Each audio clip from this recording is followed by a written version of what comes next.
Ya son las 8:38 de la mañana. Avanzamos con más entrevistas. Ya tenemos comunicación con el señor diputado de la bancada independiente, Edison Brose. Diputado, buenos días. Bienvenido, buenos días. Ahora sí. ¿Qué tal? ¿Cómo están? Muy buenos días. Buen día. Buenos días, diputado. Óyeme, ayer pude ver en su cuenta de Twitter un tema que me pareció muy, pero muy interesante. Y asumo que ¿usted es miembro de la Comisión de Presupuesto de la Asamblea? Es correcto. Ok, asumí eso, digo, para que esté manejando la información de esa forma, es porque me imagino se estaba ventilando en la Comisión de Presupuesto. Ahora, la pregunta que le quisiera hacer, diputado, por la elaboración de ese tuit, más allá de discutir en la Comisión de Presupuesto el presupuesto del Estado para el 2022, ustedes abren allí a la discusión entre ustedes, los diputados, bueno, ¿y qué se va a hacer con esta cantidad de subsidios? O sea, nos gastamos más de lo que recibimos, por ejemplo, usted nada más usó un ejemplo, de lo que recibimos en beneficio de la operación del canal, lo que nos gastamos en subsidios es más de lo que entra por el lado del canal. Y lo que nos gastamos en el servicio de la deuda también es más de lo que ingresa el canal. La pregunta es, debaten entre ustedes, bueno, señor ministro, ¿y qué va a pasar con estos subsidios? ¿Se van a mantener? Bueno, buenos días, profesor Cabrera, Flor, a todos los que nos están escuchando. Es una buena pregunta, es una buena pregunta. La Comisión de Presupuesto está empezando a escuchar a cada una de las instituciones, lo que serían las pistas presupuestarias, para escuchar cuáles son sus metas, cuáles son sus expectativas, cuál es la aspiración que tienen de presupuesto. A muchas se les ha recortado, otras han aumentado. Y en ese ejercicio uno tiene la posibilidad de hacer muchas preguntas. Y esa pregunta que usted hace es una de las que he hecho al ministro de Economía, toda vez que me preocupa mucho cómo se encuentran las finanzas públicas. Está en un estado muy delicado, están totalmente inflexibles, es decir, que nada nuevo vamos a esperar año tras año mientras tengamos el presupuesto comprometido, porque así como entra, así se va.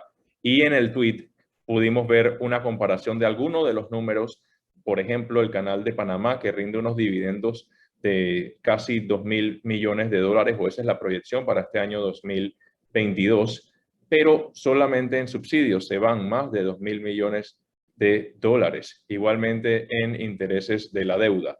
Y eso es algo que a mí me preocupa mucho, lo que es la dependencia total también del Estado en nuestro mercado. Cuando empiezo a revisar con un poco más de minucia en qué se va el dinero, es impresionante que todos están enchufados, o sea, todo está enchufado acá en el Estado.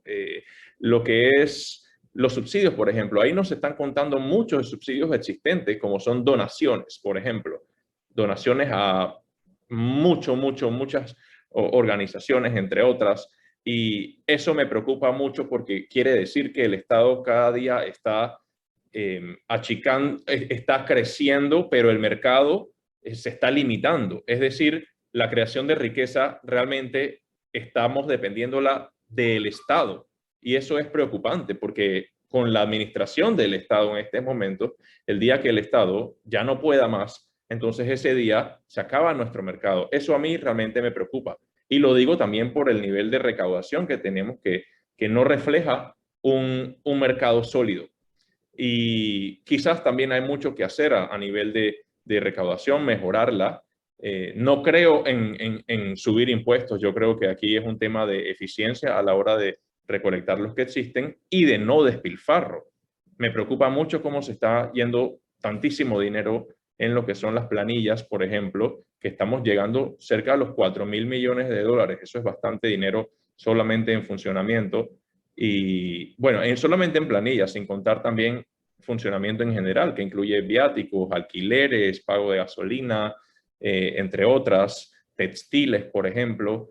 Y yo siento que hay que empezar a hacer recortes importantes en el Estado, en todos estos gastos, que muchos serán innecesarios en momentos de pandemia.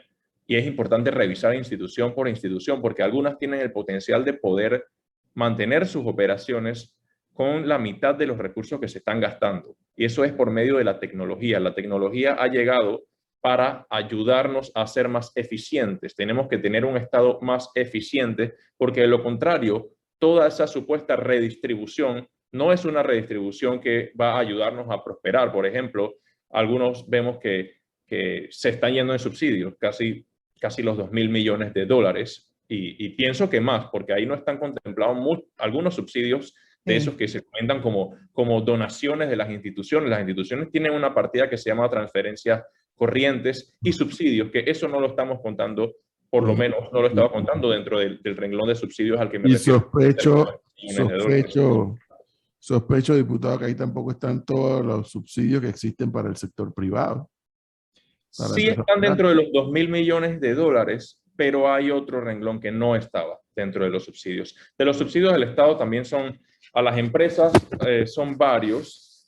Aquí tengo una tablita interesante de subsidios que me gustaría ir publicándola, pero seguiré haciendo un poco más de investigación al respecto.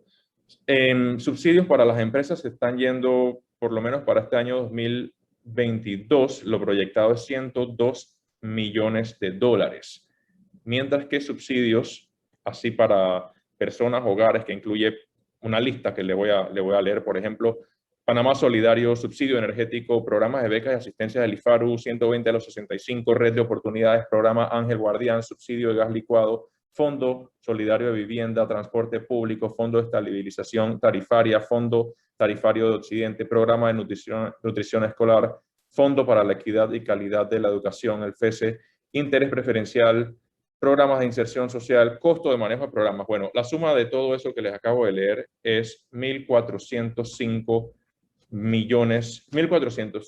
mil millones de dólares, que no es poca cosa, no es poca cosa, es muchísimo. O sea, obviamente el problema, el diputado, los diputados Brose lo ha ubicado y sí, lo conocemos. La pregunta que me sigo haciendo es, ¿qué dice el MEF? O sea, nos vamos a seguir como hacen los surfistas, surfeando la ola, y bueno, ahí están. Yo recuerdo, diputado, en la administración anterior un día entrevistábamos, Flor, ¿se acuerda? Al ministro del MEF del momento, era Dulcidio de la Guardia, y le pregunté, si subimos el pasaje del metro de 35 centavos a 50 centavos, 15 centavos más, sin pensarlo, él nos dijo ese día, son 20 millones menos en subsidios. Sí. 20 millones de dólares menos en subsidios de un solo viaje. Pero no se habla del tema. De nada. Fíjese, no estoy diciendo aumentarle a $1, sino aumentarle a 50 centavos, de 35 a 50 centavos, 15 centavos. Sí, y hay algo que a mí me preocupa mucho, que no es solamente los subsidios, sino el costo, por ejemplo, de lo que es el costo de la operación y para que funcione lo que es la Caja de Seguro Social. Esa es la entidad que más dinero se le destina al presupuesto. 500 millones, creo, ¿no? Por ahí tengo que revisar bien el número, pero es la que más es 27 y tanto % del presupuesto nacional.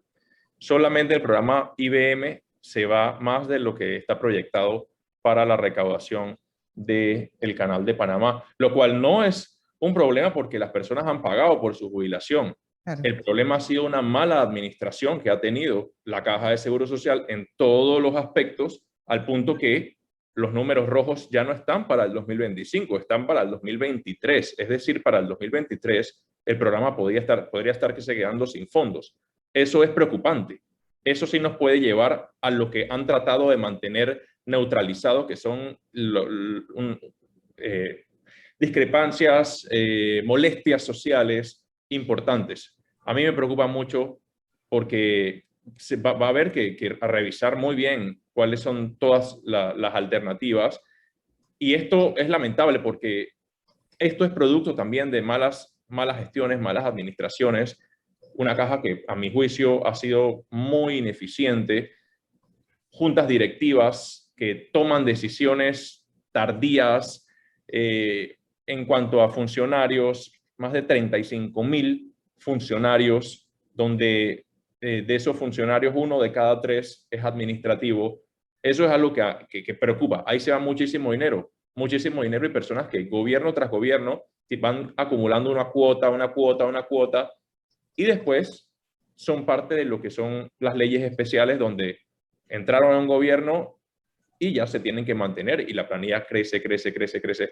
Entonces, tenemos un canal, tenemos ingresos en otras partes, pagamos impuestos, pero lamentablemente no podemos estar esperando con los manejos que se tienen, no vamos a esperar nuevos acueductos, no vamos a esperar mejor calidad de agua, no vamos a esperar mejor infraestructura, no vamos a esperar que el problema de siempre, que lleva muchos años ahí de frente, en la cara nuestra, se vaya resolviendo, porque todo ese dinero ya está comprometido. Y también está comprometido en planillas. La planilla en 8 años se ha triplicado. El gasto en planilla se ha triplicado. Entonces la pregunta que yo me hago es, ¿por qué nosotros nos estamos endeudando tanto? Nos estamos endeudando tanto si ese dinero entra al ciclo económico, pero en planilla. Eso realmente no rinde, eso realmente no produce, eso no es inversión. Yo entiendo que en un momento de crisis, para poder mantener el ciclo económico, uno tiene que inyectarle para que se mantenga la actividad económica. Entre tanto, se va recuperando el mercado. Pero inyectarle en planilla. Es decir, nosotros con todas esas planillas que estamos manteniendo, con todas esas planillas, vamos a pagar la deuda y vamos a pagar los intereses sobre esa planilla. Qué bien hubiese sido que con todo ese dinero recaudado en estos años se hubiese ayudado a invertir en servicios básicos, servicios públicos, calidad de agua, llevar infraestructura a muchas de estas comunidades que van a estar siendo golpeadas, no solamente por la falta de agua, sino también por todo el tema de los fenómenos atmosféricos que estamos teniendo. Que eso... El tema es que no revisan ninguno de esos subsidios. O sea, no solamente el tema de los subsidios que le dan a la gente, sino el subsidio que le dan a las empresas. ¿Cuántas de esas empresas realmente requieren de que se les siga dando un subsidio? Le voy a dar un ejemplo, que apenas yo lo menciono, de una vez me mandan mensajes que por qué yo los odio. Yo no odio a nadie ni a nada. El tema de la hípica, que el Estado le da no sé cuántos, 2, 4, 5 millones a la hípica. Y entonces nadie revisa eso. Para que siga funcionando. Yo, pero ¿por qué tendría que tener subsidio el Estado? No entiendo. Y, es correcto.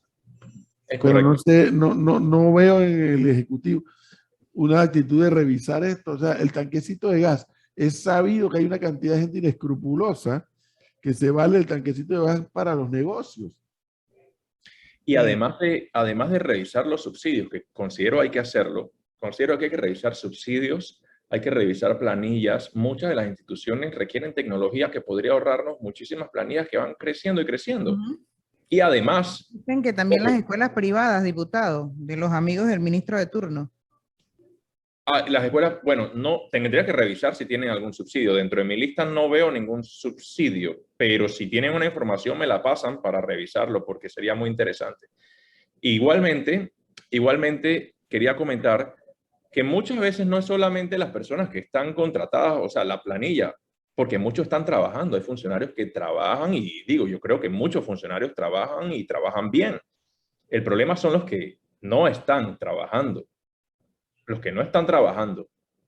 Hay instituciones que realmente no tienen la capacidad de albergar la cantidad de personas que tienen contratadas y uno se pregunta, ajá, ¿y dónde está esa gente? ¿Dónde están? O aumentos de salario que se han dado en plena pandemia. Entonces, esos son manejos bastante ineficientes de los recursos públicos. Además, en plena pandemia se aumentó lo que son las instituciones. Se crearon un par de instituciones nuevas con presupuesto. Entonces, ¿por qué no miramos, así como se van creando instituciones, miramos hacia reducir también parte del Estado? Por ejemplo, hay ministerios que tienen 3 viceministerios. Yo me pregunto, ¿realmente tiene que funcionar con 3 viceministerios una institución? Sí. ¿Eso va a resolver el asunto? Esto no se trata de... Inventaron un viceministerio más para nada, ahora, diputado, para nombrar gente. Diputado, se me va el tiempo y quiero aprovechar 2 temas puntuales con usted en este particular. Uno, si esa misma capacidad para señalarle al Ejecutivo si van a revisar estos subsidios y si van a revisar la planilla, porque no hay de más de dónde sacar. Estamos en medio de una crisis mundial y todos estamos afectados por el tema, incluyendo el Estado panameño. Si ese debate pasa por también revisar el presupuesto de la Asamblea. Yo sigo pensando que 106 millones no hay forma de sustentarlo, como tampoco 137 millones que están pidiendo. Correcto. Yo me he manifestado ya que estoy en contra de aumentar el presupuesto de la Asamblea. El presupuesto de la Asamblea lo han aumentado año tras año. Cada año va creciendo. Y una cosa es el presupuesto inicial que presentan del proyecto de presupuesto y otra cosa es el presupuesto modificado y el presupuesto ejecutado. Entonces, cuando hoy se menciona que ha aumentado el presupuesto, algunos que defienden a capa y espada todos esos millones para la Asamblea dicen, pero el presupuesto presentado es inferior a nuestro presupuesto, al que usamos. Claro, porque el que usaron fue el modificado. Pero si nosotros vemos la cronología desde hace 5 años y antes, vamos viendo que todo hay una tendencia al incremento. Hay una tendencia al incremento, es decir, se presenta un presupuesto inicial y en el camino va aumentando, aumentando, aumentando. Y yo sí creo que no se justifica para nada estar aumentando planillas en la Asamblea. No se justifica. Como lo he dicho en otras ocasiones, la Asamblea puede funcionar con menos de la mitad de los funcionarios que tiene hoy en día. Puede funcionar con la gente que realmente va a la Asamblea. Con todos esos funcionarios que van, que uno los ve, que está trabajando y que hacen posible también el funcionamiento de la Asamblea, con esos puede funcionar. Pero ellos no llegan ni a la mitad de los funcionarios que están contratados. La otra pregunta es, ¿dónde está el resto de las personas?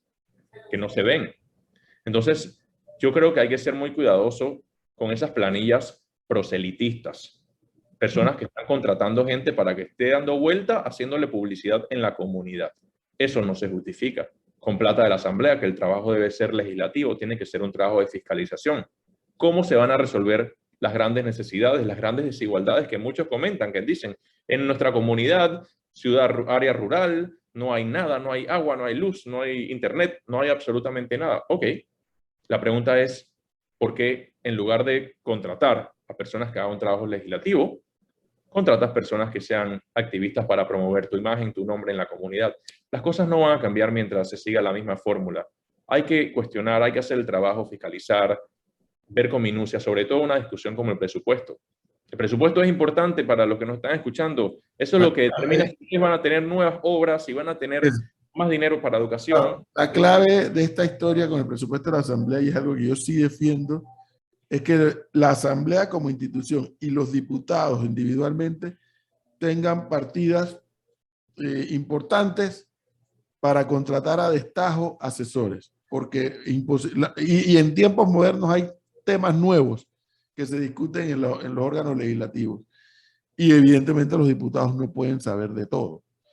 Y entonces tú, si vas a contratar, por ejemplo, vi que ayer presentaron un proyecto de energía, que por cierto quiero ver si lo puedo ubicar para leerlo.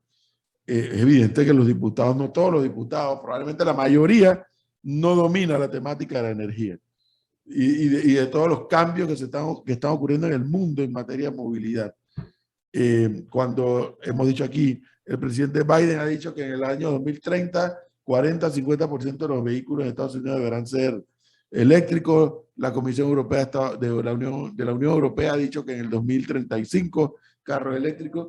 Y nosotros, ¿qué estamos haciendo para ir produciendo esa movilidad? Entonces, que los diputados contraten a asesores especializados en el tema para discutir el tema, yo eso lo veo bien. Y que les paguen bien, también lo veo. Pero no justifica 100 millones ni 130 y tantos millones de dólares. Como usted bien dice, porque lo ve, yo lo viví ahí por 5 años también, con el personal que funciona allí, eso es más que suficiente. Y por eso me quiero llevar a ese tema, diputado. Ayer presentaron un proyecto de ley sobre esto de la movilidad eléctrica. Bueno, la movilidad eléctrica, bien, ese es el proyecto que he estado impulsando poquito a poquito en la Asamblea. Si estamos hablando del mismo, ese fue uno que presenté hace 2 años, pero que ya estamos logrando, en estos últimos días estamos logrando ya fases importantes para el proyecto. Por ejemplo, ya superó el primer debate, luego de meses de consultas. Solamente en consultas los tiempos dan por lo menos 1 año de consultas intermitentes. Unas consultas de 4 meses, luego se siguió haciendo consultas por 3 meses más, así. Y ha sido pulido, ha sido nutrido. Y eso ha sido un proceso importante, porque sentar a muchas personas, y como usted bien menciona, no todo el mundo es especializado en el tema, y ese no es el único reto. En estos ecosistemas, con proyectos como este, hasta personas especializadas no tienen una visión común. Entonces, sentarlos a todos para definir, ok, ¿cómo va a ser el primer paso? Tiene que ser así. ¿Cómo va a ser la infraestructura de carga? Tiene que ser así. Pero para poder comentar generalidades, me gustaría primero que las personas comprendan qué es la movilidad eléctrica, cómo eso nos impacta y por qué esa debe ser la apuesta para Panamá. Ok, cuando hablamos de movilidad eléctrica es tratar de ir reemplazando los vehículos comunes y corrientes, los que se llaman vehículos de combustión interna, por vehículos eléctricos. Esto tiene que ir amarrado con un paso que más adelante hay que dar, que es la transición energética, es decir, que vaya conectado con las energías renovables, energía solar, energía eólica, entre otras. ¿Por qué? Panamá es un país que genera energía, que aquí se puede producir energía, tiene todo el potencial para producir energía solar, eólica, hidráulica, como ya tenemos, entre otras. Nosotros hoy en día somos dependientes del petróleo. Todo el dinero, los miles de millones que se le va al gobierno y a cada persona pagando combustible, ese dinero que no queda en Panamá, ese dinero que nosotros estamos mandando para los países productores de petróleo. Pero si nosotros generamos nuestra propia energía, todos los vehículos privados, públicos, esa es plata que se va a quedar aquí, circulando en la economía panameña. Diputado, y es una muy buena oportunidad. ¿Sería posible ubicar el documento si nos lo pudiera enviar? Ese es un tema al que nosotros aquí le hemos invertido mucho tiempo y quisiéramos darle seguimiento. Y de hecho, me gustaría poder tener hasta una parte, un programa especial con este tema, porque creo que hay que empezar a que la gente en Panamá, mucha más, a ver, masificar el tema. A mí no me gusta usar la palabra masificar, pero popularizar el tema. Eso me gustaría y ojalá no me lo pudiera hacer llegar. Por supuesto, se los haré llegar. De hecho, está ese y todos los proyectos están en mi página web, que es edisonbrose.com. Se los voy a enviar igualmente. Lo busco. Excelente. Diputado, muchas gracias. Volvemos a hablar. Muchas gracias a ustedes. Gracias, profesor. Gracias. Hasta luego. 9 minutos, señora Flor, tiene información.